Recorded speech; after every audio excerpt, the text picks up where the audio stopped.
Welcome to the Empathic Mastery Show. I'm your host, Jennifer Moore, and I'm so glad you're here. This is a place where we talk about what it means to be highly sensitive and empathic, how this impacts all aspects of our lives, and we explore tools, resources, and solutions so we can shift from absorbing all the thoughts, feelings, and energy of the world around us to being beacons for calm, love, and healing. Hey there, everybody. I'm back with another episode of the Empathic Mastery Show, and today I have a lovely, lovely guest with me, Whitney Ann Jenkins. Whitney Ann Jenkins is a mindful and reflective creative, an actress, musician, voiceover artist, and writer, and the co-founder of the Wild Inner Child Collective. As host and creator of the podcast Unconditioning, Discovering the Voice Within, which I had the privilege of being on, she hosts space for conversations that explore the conscious awareness of the inner authentic voice and is an advocate for the power of storytelling and its ability to connect us globally and universally, believing that every human on the planet has an interesting story of value. Whitney Ann is a certified energy healer and Reiki master, volunteer crisis counselor, and integrative wellness coach pursuing her PhD in humanistic psychology with a focus specifically on the boundaries and mental wellness of performing artists, with a specific interest in the intersection of creativity and sexuality. Welcome, Whitney Ann. I'm so glad you're here. Yeah, thank you so much for having me. And just reading your bio, I'm like, there are so many different directions that we could take this. I mean, I was saying, like, I really want to hear all about the Wild Inner Child Collective, but then also like, you know, boundaries, mental health, for and the intersection of creativity and sexuality for, you know, around performance and just all of this, like so many juicy areas. But before we go off into all of that, I always love to start with the beginning. You as a younger person, or at what point did your intuition, did your awareness of your own sensitivity start? Like, where did you begin? Wow. So I was really, really quiet as a child, and everyone thought that I was really shy. And I think rather than being shy, now that I look back on it, I was sort of protecting myself from all of the energies around me because I was absorbing so many of them and I didn't really know what to do with them. Yeah. And I think from a really, really young age, like probably, 2, 3, 4, kind of learning that it was easier for me to just keep to myself rather than engage with others because I was going to be taking on that energy. And I didn't have any awareness of boundaries or how I could protect myself at that age. And still, I'm kind of trying to figure that one out. I think a lot of us are. Yeah. Yeah. Yeah. But also, when I was younger, I remember going out into my backyard and acting out films that I had watched and trying to kind of like dissect the emotions and the pain that was portrayed in the film because I really connected with it and I was trying to figure out why. And so that was kind of like my first connection to acting and psychology and the trajectory that I'm currently on, which took a while to put those pieces together. But looking back on it, it totally makes sense now. Absolutely. Well, and I was, as you were speaking, I was going to ask you, I was thinking like, what an interesting thing to have been a very quiet, very appearingly shy child. And that the way that you were navigating you being so sensitive and absorbing the energy from the world was to just really kind of keep to yourself. And I was like, wow, how did you go from being really, really quiet to becoming a performer and an actress and a musician? And then you started to answer that question. But I'm wondering, when did you make the transition, or how did you make the transition from acting in your backyard, probably to like maybe your dog was your audience or something. But how did you go from acting in your backyard to actually being like, I want to do this in front of other people? I want to do this with an audience. So I think there was a moment that happened when I was in a dance class, actually. So I was taking dance classes and piano lessons, and very like involved in like taking lessons for like artistic purposes that my mom and my dad would wanted me to do. I think they had this kind of like inkling that it might help me to be less quiet and get me out of my shell.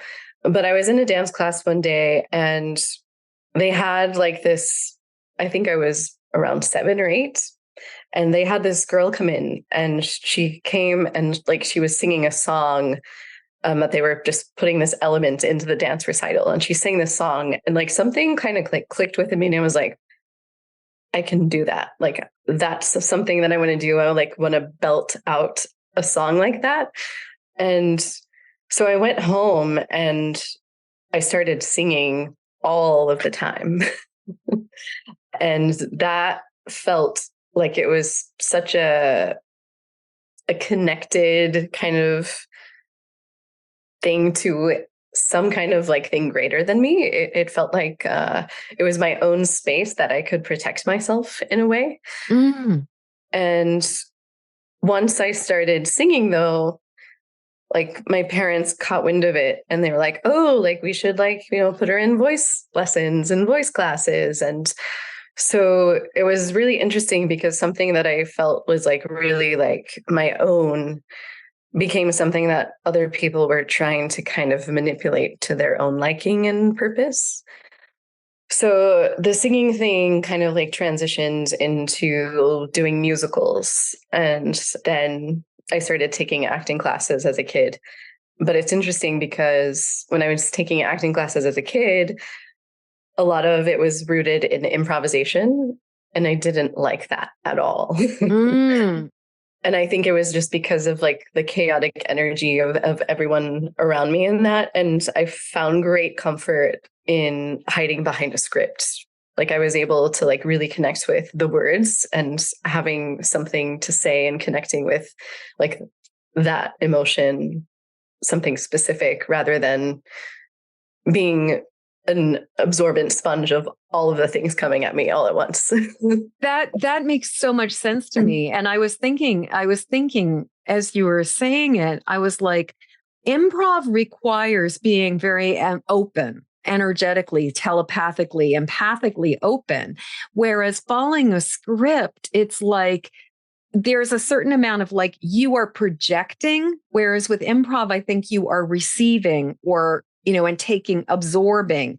And and I was thinking, even with like you, like going from just being really quiet, but going to singing all the time before everybody else co-opted it on you, that it's like, if you are broadcasting out, you're not going to be absorbing as much in.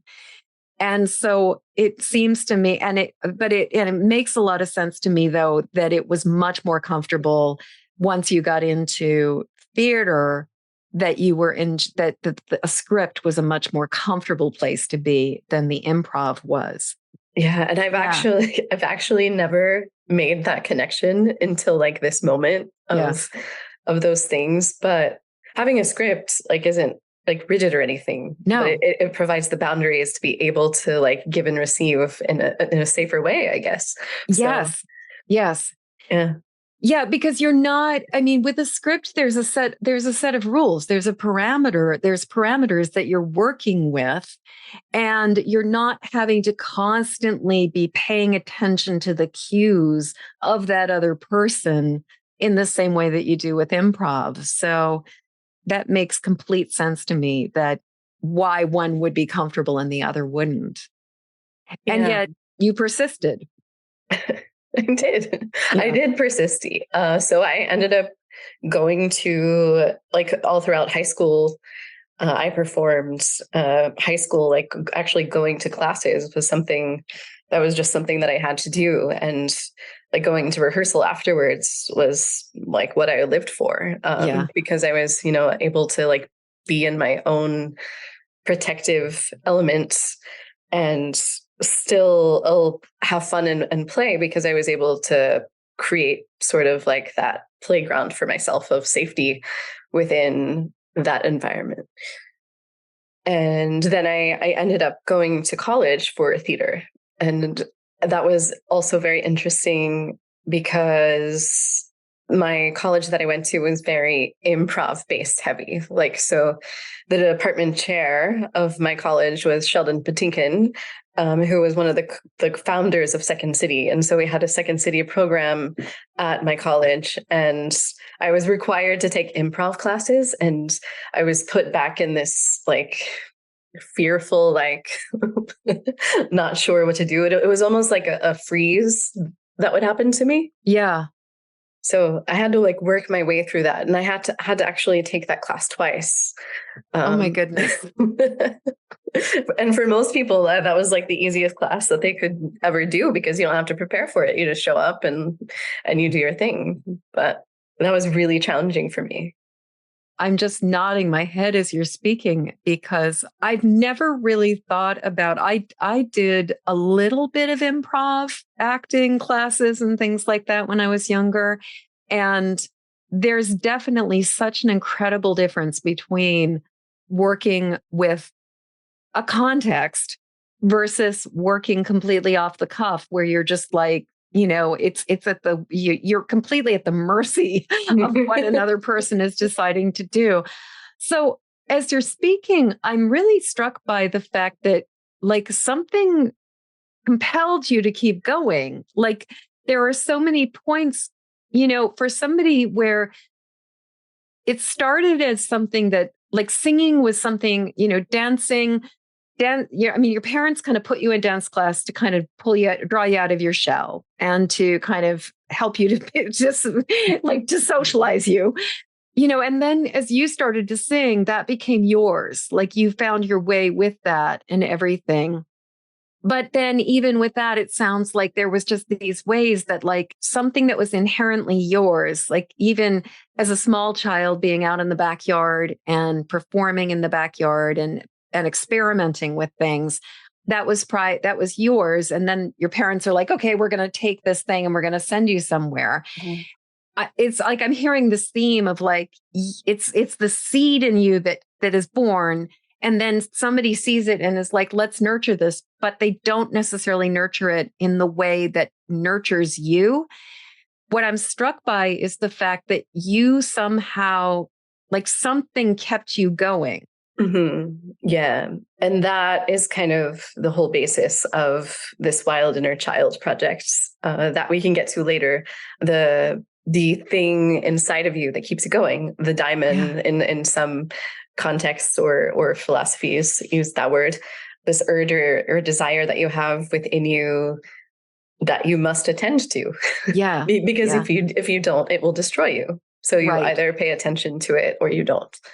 So with that state or that comment about, it's like, if you don't pay attention, basically, if you don't give it its due, it will destroy you.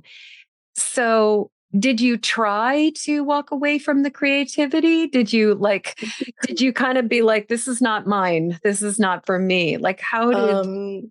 Yeah. So I'm trying to like figure out how to jump the timeline a little bit, because there was a point. It's all good. You can jump the timeline. Yeah. So years went by, and like I graduated college and I went to LA and I did some performing, and then lots of things happened in between. But I got to a point where like I was trying to like please people, because I'm a people pleaser too. And that is probably part of like an empathic kind of thing too. Seems to be pretty common. and so I was like, okay, like I have to get a regular job that has benefits, because that's what society tells me that I should do. And so I was working at this job in a factory, and I was performing full time. And one day I was at the factory at work, and my hand started going numb, and I was like, this isn't right. And so they kind of sent me home, and I went home and I was changing clothes and I fell over. Like I just like collapsed. And so I went to the doctor and they were like, you need to go to the ER. And so I went to the ER and they ran a bunch of tests and they ended up admitting me into the hospital. And they took blood like every 2 hours, like MRIs, brain scans, CAT scans, spinal taps. Like they couldn't figure out what was wrong with me. And I was so weak that I couldn't walk. And I ended up like staying in the hospital for like 7 days. Wow. With like no answers of really like what was going on. And I think like looking back on it, I was not being authentic to myself. And so I was trying to like play this role for other people when it was not in alignment with me. So yeah. I was also thinking it's like the reason you had this job was because you believed that you needed to have health insurance. And I'm kind of like, and so the universe is like, oh, you believe you need to have health insurance? Let's give you, let's give you a reason why you need it. It's sort of that I don't know if that old sort of that old trope of like a parent, I'll give you something to cry about. Right. Yeah. Well, the crazy thing is at that point, it was just a temp job. And so like I had that experience and I didn't even really have good insurance. So I was silly and I was like, I stayed in that job because they hired me on full time. So I would have health insurance. And so it was a terrible spiral downward. But actually that experience is really interesting because it was such a mindless job. And felt like I was able to kind of like tap into like a meditative state during that time because it was so repetitive. And I wrote songs in my head and I would just repeat it over and over and over. And at the end of like the workday, I would like take it back to my band and be like, hey, like I wrote a song. And I could memorize lines while I was sitting there, but also I didn't have the words for it at the time, but I felt like my crown chakra kind of like explode open and like connects to something. And I didn't know what was happening to me, but that was definitely a time where I felt like I was tapping into something. Yeah. Yeah. And so did the health condition or the weird health thing just sort of like subside as sort of abruptly or as kind of unexpectedly as it showed up? Or was there a recovery journey for you? It kind of faded away. I think I was in a state of depression for quite a while. And I ended up doing a play. And the character was she was kind of suicidal, of the character that I had. She had a lot of like depression issues that are talked about within the text of the show. And I think that theater saved my life in that moment because I was able to focus my energies in that character in a protective way. I was able to express like publicly what I was feeling. So one of the things I'm hearing as a theme kind of running through this is the idea of art as your way of, or as a way of processing and making sense of emotions. And that, even from, as you were saying, as a very little girl, that you would watch these movies with intense feelings and you would dissect them, you would think them through, you would try to act them out and understand what they were about. And then, as you were saying again, at this point in time, you're going through a period in your life that is, you're going against your heart, you're going against what your diamond, your spark, but you're also young and believe that you need health insurance and believe that. And I mean, there's benefit to health insurance. I'm not one of those people who I did when I was one of the very first new age trainings I ever took, they actually were like, you don't need health insurance. If you believe in health insurance, you're going to actually they were like, like it becomes a self-fulfilling prophecy. And I'm kind of like, you know what? Sometimes there's a benefit of having health insurance. Sometimes you just fall and you break a leg, and it helps to have something to pay for, setting the bone. But, I'm just sort of hearing between the people pleasing, the social conditioning, and just being young, that you were just really going through this hard time. And again, it was this opportunity to sort of, it almost sounds like acting is a way to remove yourself from, like, it's a way to take the inner and put it outside of yourself so that you can examine it and explore it. Does that ring true? Yeah, I would think so. I think that's Yeah. an accurate explanation.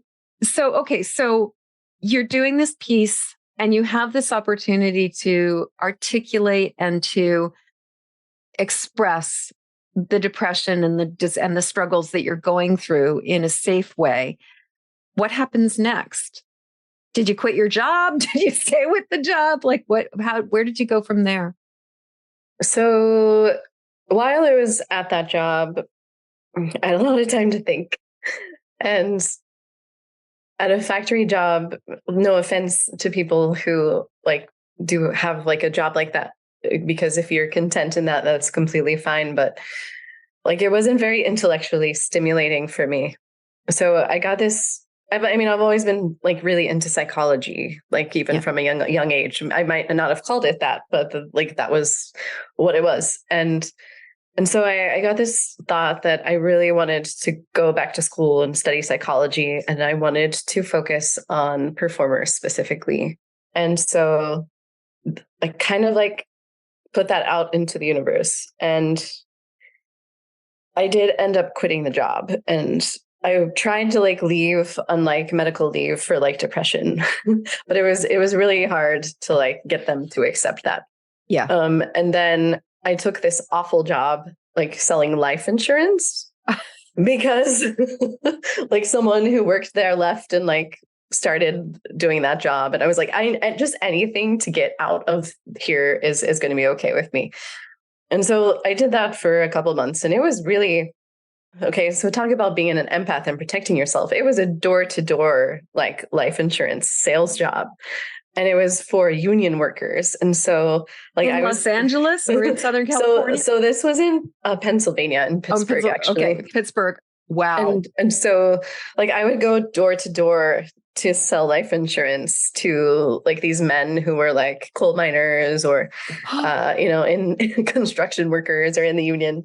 Yeah. And so I really, really had to learn to protect myself in that situation.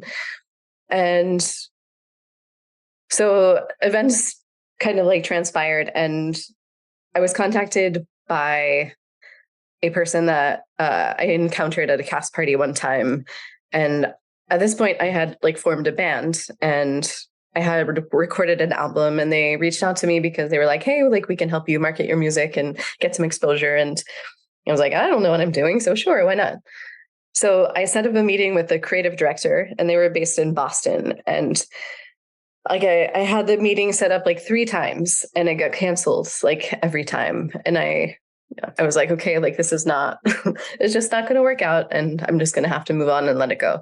But the next time it actually like did work out, and I met with the creative director, and he was like, yeah, we're based in Boston, and like there were musicians who went to Berkeley, and they had this software that he had developed that combined AI with like psychological concepts and like how to like attract a genuine audience and advocate for artists. And I was like, okay, like psychology, art, like this is exactly what I was like kind of like thinking about. So I'm going to like hop on this train. So I worked with them on my own music marketing stuff for a little bit, but I ended up begging for a job. Mm-hmm. Because I was like, if I can sell life insurance to these old guys that like are scary and I don't really like want to be around, I can definitely sell something that I actually like really believe in. Yeah. But at that time I didn't realize that like there were only 2 people like working at the company. And so like I like was the third one. So I ended up like working with them and going to Boston and like building this company. And we worked out of a hotel lobby because they had free Wi-Fi. And we ended up. What hotel? I'm originally from Boston. So. I was in Back Bay, I think. I forget which one. The Hilton was one of them, but there was another schwankier one that we moved to eventually. Did you ever do the Boston Harbor Hotel? I don't think so. Yeah, that is like one of the most, that is a swanky hotel in Boston. Yeah. Anyway, so we ended up growing, and a lot of our clientele were in LA. And so we ended up moving to LA. That was the second time that I lived there, and I wasn't planning to go back, but there I was. And so we helped artists and connected like psychological concepts to what we were coaching them on. And we grew and had a 40,000 square foot office eventually. Wow. And that was a really crazy time. And like the CEO of the company, like they were all really into like meditation and consciousness. And it was just kind of like something that was inserted into the environment of being around there. And I learned a lot during that time. And I don't think we have time to go into like everything that I experienced there because it was a lot. We can just say you learned a lot. So I left that job and then I went to that other job. And so like the whole thing about that job was it was fun and it was, you know, remote and for the most part. And like I had freedom and I could create my own schedule. And then somehow like it suddenly morphed into this thing where we had a team of executives and it was like Monday through Friday, like 9 to 5. And I was like, okay, so like I manifested this thing and helped build it. And now I'm like trapping myself into what I was trying to get out of. So that was really interesting. And anyway, the company went through some transitions and I also transitioned out of that because it was no longer like within my wheelhouse or anything that I was interested in. And I ended up doing a lot of voiceover work with audiobooks during that time.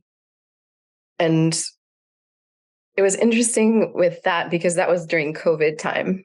And so I was able to work from home and kind of survive doing that. And I would do like nonfiction books, but I got a lot of fiction books. And every single one of the books that I was assigned, because I was working for a company in London and I was on their roster and they would just assign books to me. And I found that every book that came to me, there was like a message in it that I needed to hear. Yeah. So then I moved from California during the COVID time back to Pennsylvania and West Virginia because my grandma like was really sick and they needed someone to go and take care of her. And I was like, I will do that because I don't need to be here paying extraordinary amounts of rent to like work from home. And so I drove across country and I got there on Christmas Eve and I was with my grandmother for 5 days before she died. Wow. And those 5 days were really wild because I feel like she kind of knew like she was on the way out because she was like seeing things in the kitchen and explaining like that she was hearing a little girl sing and she was really in tune with something. Yeah. Yeah. So anyway, I had to like figure out my life because I was planning to like be there in the woods in West Virginia at her house, taking care of her for a little while, but I kind of got thrust into making other decisions. So I decided to go back to school for psychology and get my master's and then eventually my PhD. And it was an interesting long journey of leaving that factory job to going to Boston, to California and following that drive thing that we were talking about. Yeah. Well, and just it's so interesting how there's these threads that keep on kind of weaving through your journey and where it's almost like the universe conspires to get you to where you're supposed to be in this whole thing. I can only imagine, I'm sort of imagining like, I mean, that must have been quite a surprise to get to your grandmother's and for her to die 5 days later, because like you said, you were sort of expecting that you were going to be able to land for a little while and just kind of Yeah. be. But the universe was kind of like, yeah, no, we've got other plans for you. No. Actually, like around the time that I was working the factory job too, I was in a car accident. And I don't remember much about it, but I totaled my car. And the only thing that I remember is like someone kind of like being like, like, wake up, get up, like you're not done yet. But I did, and there was no one there. And I was able to drive the car like all the way back to where I was living, and no one stopped me along the way. Wow. In a totaled car. Yeah. And no one stopped me. So yeah. I'm curious, do you recall if the accident happened before you ended up in the hospital or after you ended up in the hospital? I think it was after. Wow. I think it was like, pay attention. Yeah, you were getting some serious wake-up calls. Yeah. Yeah. You're not done yet. So I don't know. You're not done yet. Well, but also you were speaking about how if we don't honor that, that wild inner child, if we don't honor the diamond within us, that it will kill us. And it really sounds like you were kind of up against it at that point in your life. So I'm hearing the other part of this is the theme of the journey to giving ourselves permission to honor our truth and to honor that path of alignment. Yeah. And yeah, the authenticity piece, which I think that's, I mean, my podcast is about following the inner voice, and I don't think that's for like no reason. So no. Right. Yeah. I think finding a way to be authentic, and I feel like other people are much better at doing that sometimes than I seem to have been in my path. But I guess what it comes to my mind is whenever I hear any of us start to say so-and-so's doing this better, I'm always curious about how our definition of something is affecting the way we perceive ourselves doing it. Because I'm like, what does it mean to be authentic? Like, if being authentic is that you are by your nature, somebody who works better within a pattern, within a blueprint, within a framework, and is somebody who doesn't necessarily love spontaneity, then is the definition of authenticity that you're comparing yourself to, is that really the authentic you? That's a great question. I don't know. Yeah. I have a feeling it's not. And I'm sort of thinking, I'm wondering if, like, I don't know about you, but when I think about like our cultural idea of authenticity, I think that there's a way that that there's a lot of like spontaneous, it's sometimes blunt to the point of just like, or to the point of TMI, or like honest, self-revealing, exposing,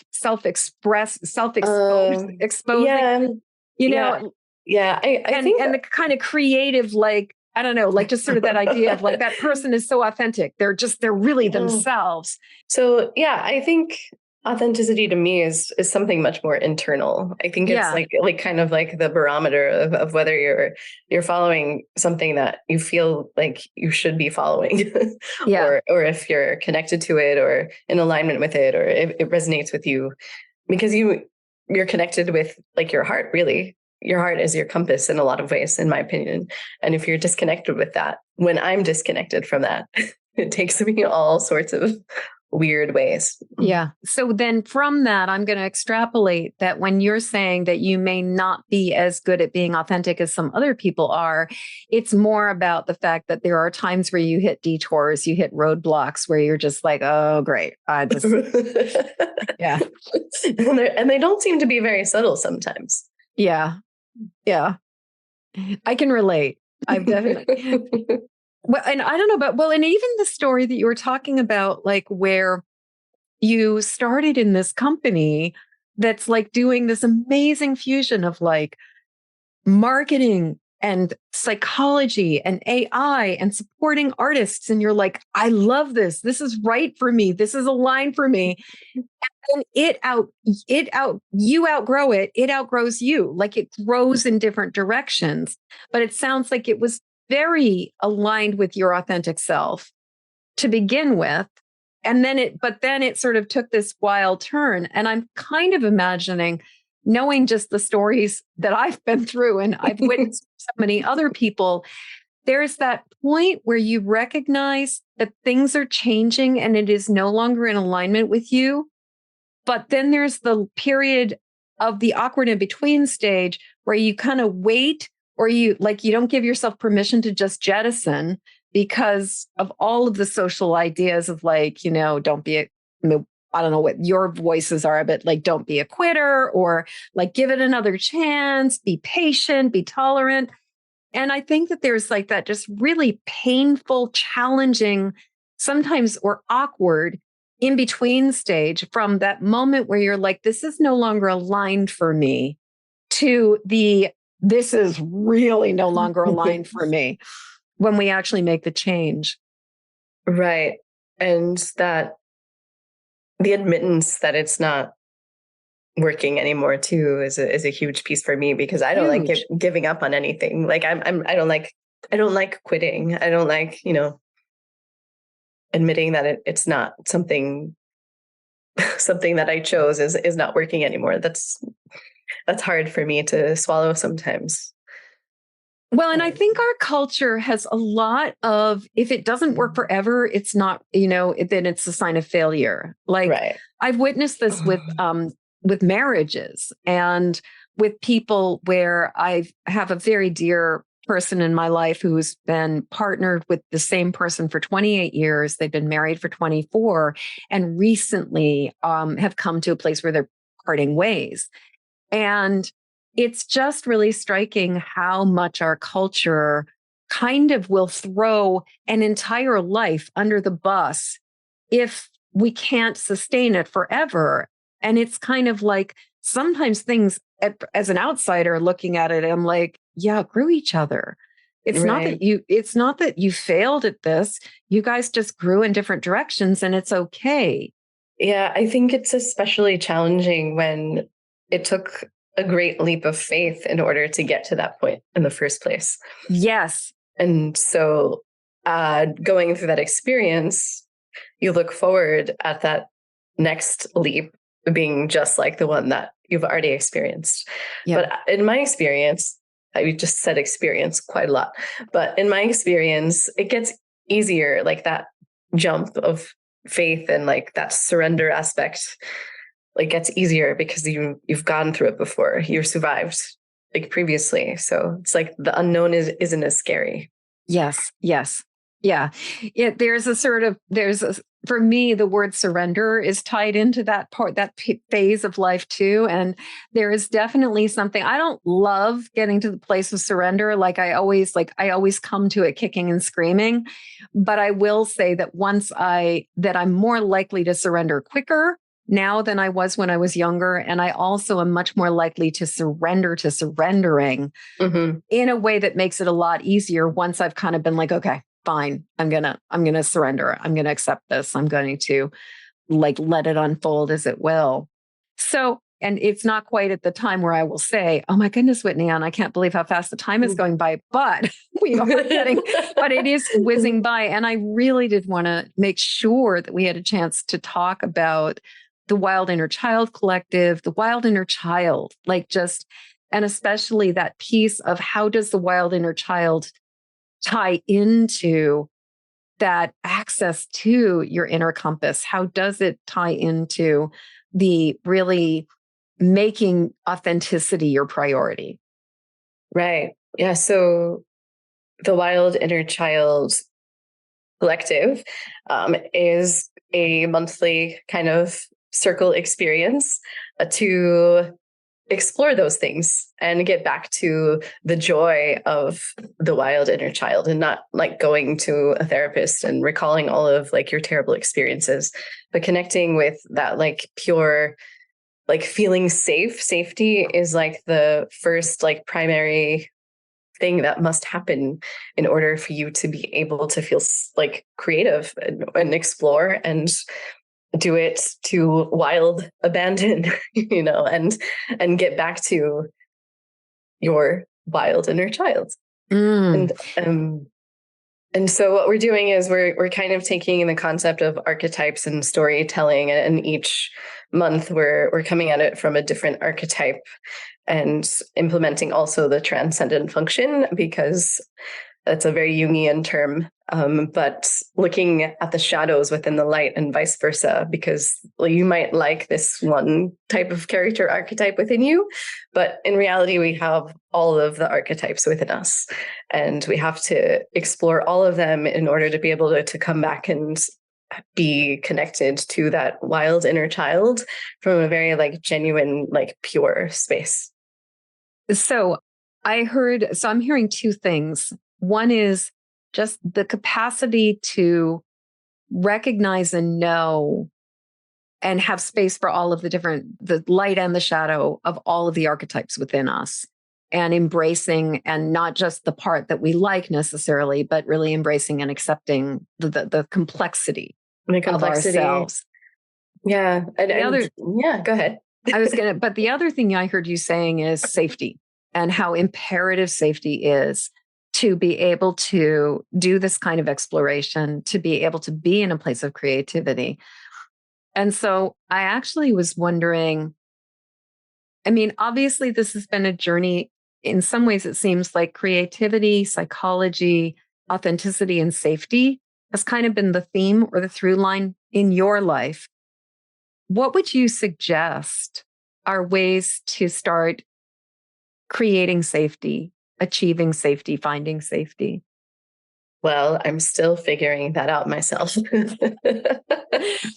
Boundaries are incredibly important. And as someone like me and people who are people pleasers, who tend to not have boundaries, I think first kind of like looking at your relationship with boundaries and seeing if you even have one. Yeah. And having an understanding of boundaries and why we need them, because boundaries has kind of like a negative connotation to me. Like it seems like very like rigid, and you're not going to like let anything happen, and you have to like follow the rules and blah, blah, blah, blah, blah. But actually, when you think about like the divine feminine and the divine masculine, of like the divine masculine, like holding that container to allow for the flow and the chaos to be in a safe place. Mm-hmm. Mm-hmm. Yeah. Well, and I recently heard a really great clarification about boundaries that I really appreciated, which was a lot of people approach boundaries from a standpoint of rules and from the standpoint of this is what you have to do. Like where somebody will basically be like, these are my boundaries and you need to respect them and you need to do this and this and this. But what I love is, instead of looking at boundaries that way, really thinking about boundaries are about how do we want to be treated? How do we want to be in the world? What will we tolerate? What will we not tolerate? What are we comfortable with? What are we not comfortable with? And then explaining to other people the consequences of a choice that is about your participation, not theirs, but to basically be able to say, if you continue to do this, then this is what I will do in response to that, which is really, really different than saying, I need you to stop doing this thing. And, right. Yeah. And I think for me, like there's a much softer way of approaching boundaries when it's really about for me, boundaries are ultimately about honoring what is my truth, what is in alignment for me, and how will I protect that? Yeah. And to add on to that, also your self-value and your self-worth. And do you honor yourself enough to implement them in the first place? Do you honor yourself enough to implement them in the first place? That's the $1,000,000 question. And then I think also, can you honor yourself enough to honor them? Because sometimes even if we, there's like, no, I don't. And then it's like, well, can you? Is that even a possibility? Yeah. Yeah.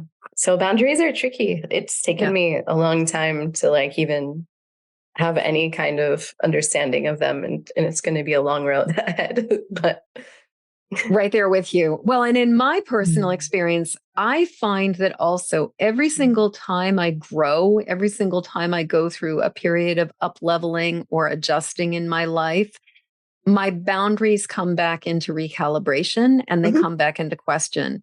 And so things where I felt like, oh, I've got this settled, I've got this figured out, I've got this boundary worked out already.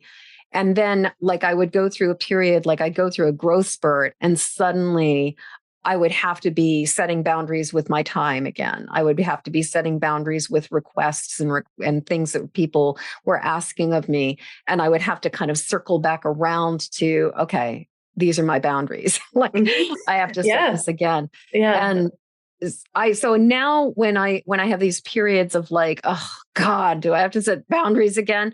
I see it as like, this is usually a sign of a growth spurt. But, I remember the first time that I had a boundary lesson and it was just up in my face and it was not easy, and I don't know, anybody who thinks setting boundaries is easy, I'm like, I don't know, like either like show me your secret or like, are you really setting boundaries? Well, also like you're allowed to change your mind about them too. And they're fluid and ever changing. And so I think it's like that idea of restriction that we get kind of caught in that sometimes. Well, and this weaves back into the whole idea of recognizing when something is no longer in alignment for you and giving yourself permission to cut free from it and to pivot, to change, as opposed to sticking with it. And this idea of rigidity of boundaries, like once you've set this rule or you've set this idea, that's the way it's going to be forever, is sort of very similar to this idea of you're married, you're going to stay married forever. You're in this job, you're going to stay in this job forever. There's no room for pivoting. Yeah. It sounds like a reflection of the current state of our world, actually. Yeah. In the big picture. Absolutely. Well, and it's like, I don't know, like to me, the only way out is through, but also is really about the willingness to be willing to admit what is working and what is not working and not continuing to, there's that term in business, sunk cost. And the idea of when you've invested so much in something that you hold on to it just because you already invested so much. But sometimes it's like, it's okay to just say, it was a good run, but I'm done with it now. Right. It's not I think the word failure, people are afraid of that one too. But you haven't really failed until you stop trying. Yes. Well, and I personally really like the idea of looking at things instead of thinking of it as failure. I started thinking of it as feedback. And really, like every single time something doesn't work as I expect it to, it's more of feedback and an experiment where it's information that I need to course correct, that I need to adjust, that I still have something to learn about this, that, I didn't, that sort of like, if it, it's not over till the fat lady sings, that there's always, in like, until it's done, it's not done. Yeah.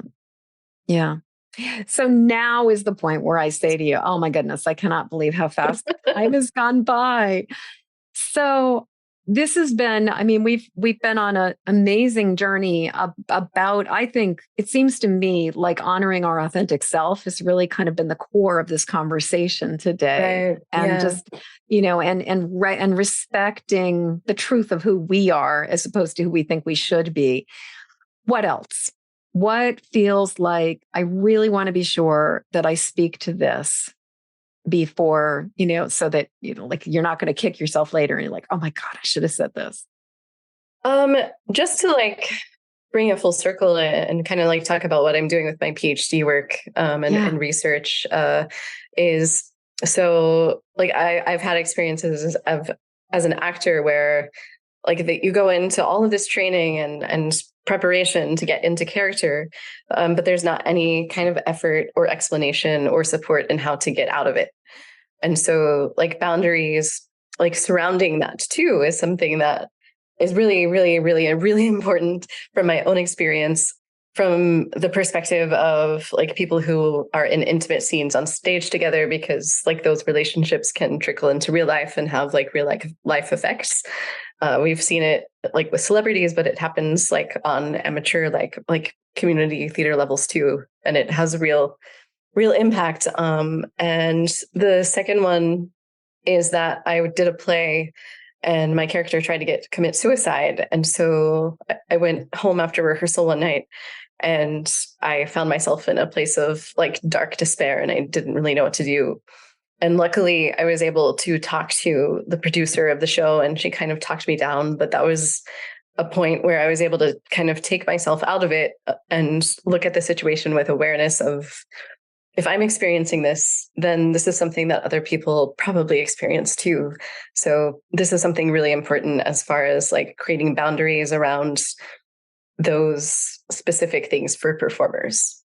Oh, you just dropped I'm like mic drop here. You just, what you're saying is so incredibly interesting and so true. I think about a couple things. One I think about is you were talking about like the idea of intimacy and, not just for celebrities, but for anybody in theater. I've also seen it in role-playing games like cosplay, people who are involved in sort of alternate fantasy reality worlds where I've known of people who like started, like they have their real life partner and then they've got their LARPing partner or their like Dungeons and Dragons partner or some other form, or like if you've got like, even I've heard of it like within like SCA, Society for Creative Anachronism, where you've got these people of these elaborate alternative lives and suddenly it's like you get these people who are connected and partnered, and the bleed through between quote fantasy and reality, how that can happen. So I think what you're talking about is such an important topic and so interesting. But then also the idea of that residue that we carry forward when you are channeling an actor or channeling a character as an actor, and how significant that is. And, as a culture, we spend so much time focusing on getting into things, but we really don't spend much time at all talking about how do we get out of things. And which kind of goes back to the idea of, because we're not ever supposed to get out of things. We're supposed to find the one thing and stay with it until we die. But what you're saying feels so incredibly important because, and sometimes I really I actually heard one theory way back about Heath Ledger was that he was method acting the Joker role and that he did not quite it just kind of it really messed with him playing that role. And that it kind of led to his this was just a theory, but that kind of was something that led to his demise, basically, that he just couldn't break out of that character. And this just feels like, we could do an entire episode just on this. Yeah. And so important. And there's also there's a term called post-show blues, and there is a real depression period after a show is wrapped, or because you have these exchanges with people on a regular basis that's suddenly yanked away from you. So And that has a real life effect too. It really does. Well, it's just, you're in these incredibly intimate communities, and your entire life is living, breathing, and thinking this experience. And then all of a sudden it's like one day you're on and the next day it's over.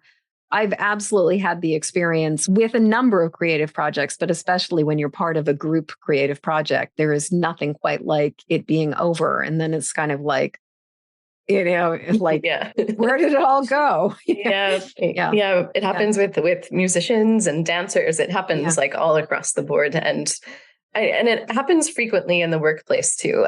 There's workplace romance, but when you're in a creative situation, especially like when you're required to be intimate, like as part of your job, I think it's a little different. Yeah, absolutely. So at this point in time, I love to do this exercise, this time traveling exercise. And I always explain that I believe that podcasts exist outside of time. We record them, in the moment, but then they exist on a server and people listen to them for years and years and years. I also believe that there's a way that it's sort of like the podcast is a broadcast that's like a stone that gets dropped in the river of time, and it ripples both ways. And so what I like to think of is that we're here with this intention to create this, this podcast that extends across time. And what we can do is we can kind of fold that ribbon of time or that river of time back on top of itself. And we can bring a broadcast, or really like go back to a time where a younger version of you, or perhaps a future version of you, but usually it's a younger version of you, really needs a message, really needs that leg up and that support.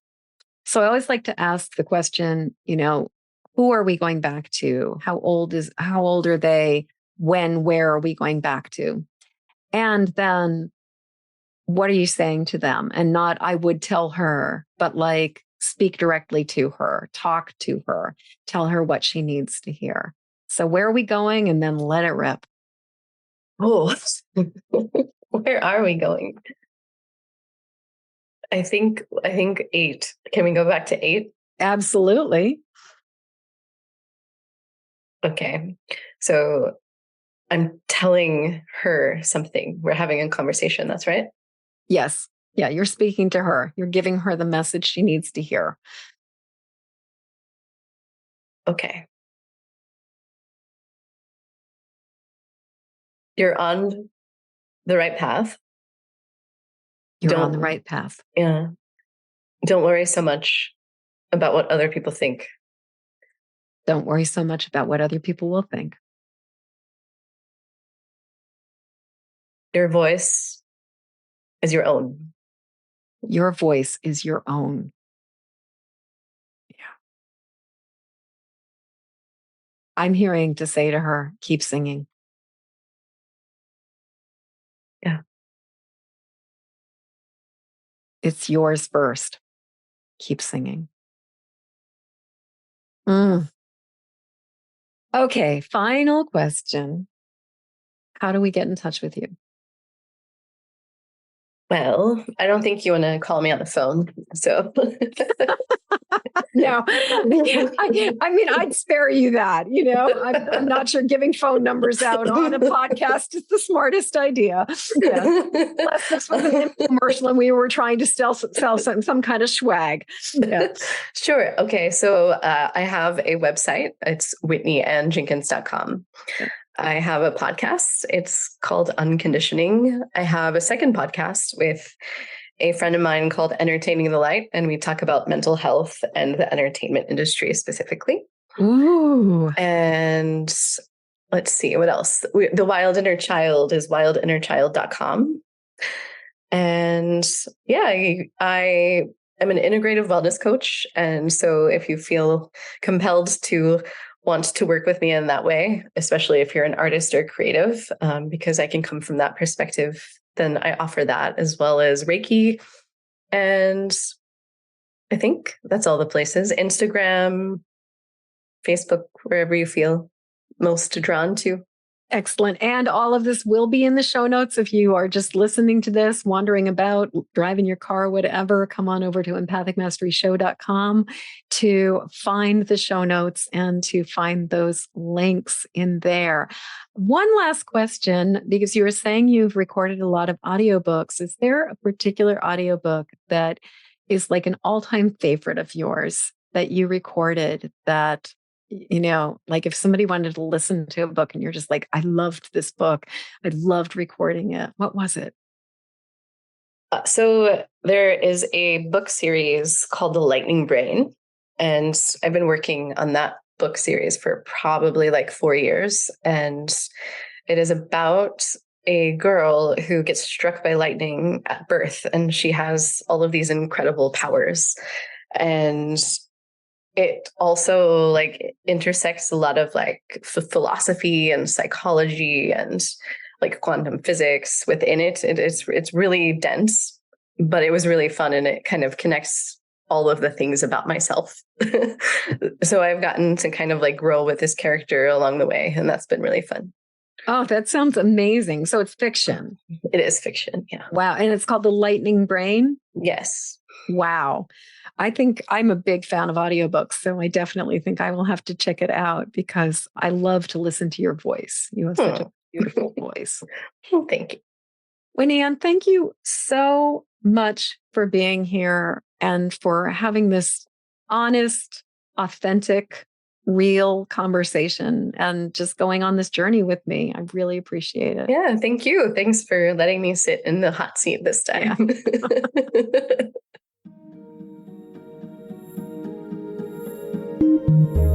As we come to the end of this episode, I'd love to hear what you're taking from this show. Please jump over to empathicmasteryshow.com to leave your comments. In the show notes, you'll find a link to grab your copy of my Empathic Safety Guide, 3 Basics for Finding Calm in the Eye of the Storm. And while you're there, please subscribe and follow this show. And thank you for your help sharing this show with the people who need it.